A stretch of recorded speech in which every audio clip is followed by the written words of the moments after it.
வேலூர் அருகே அரசு வேலை வாங்கித் தருவதாக கூறி போலி அரசு ஆவணங்களை தயார் செய்து 8 லட்சம் ரூபாய் பணத்தை மோசடி செய்த பெண் கைது செய்யப்பட்டார். வேலூர் மாவட்டம் புவனேஸ்வரிப்பேட்டை பகுதியைச் சேர்ந்த சந்தோஷ் மற்றும் கல்லூர் பகுதியைச் சேர்ந்த வெங்கடேசன் ஆகியோர் செங்கல்பட்டு பகுதியில் உள்ள தனியார் செல்போன் கடையில் வேலை செய்து வந்த நிலையில் செங்கல்பட்டு பகுதியைச் சேர்ந்த சுமதி என்ற பெண் அடிக்கடி கடைக்கு வந்து சென்றார். அப்பொழுது அவர்களுக்குள் பழக்கம் ஏற்பட்டு தான் வருவாய்த்துறையில் வேலை செய்வதாகவும் உங்களுக்கு வருவாய்த்துறையில் அரசு வேலை வாங்கித் தருவதாக கூறி சந்தோஷ் மற்றும் வெங்கடேசன் ஆகியோரிடம் கடந்த ஆண்டு 8 லட்சம் ரூபாய் பணத்தை பெற்றுள்ளார். இதனையடுத்து அவர்களுக்கு வருவாய்த்துறையில் கிராம நிர்வாக அலுவலர் மற்றும் கிராம நிர்வாக உதவி அலுவலர் உள்ளிட்ட பணிகளுக்கான பணி ஆணை மற்றும் அடையாள அட்டை ஆகியவற்றை தபால் மூலம் அனுப்பி வைத்தார்.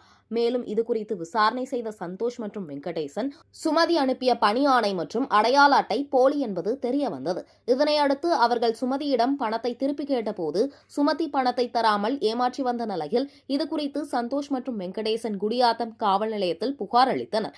புகாரின் பெயரில் வழக்கு பதிவு செய்த குடியாத்தம் காவல்துறையினர் சுமதியை கைது செய்து மேலும் அவரிடம் இதுகுறித்து விசாரணை மேற்கொண்டு வருகின்றனர்.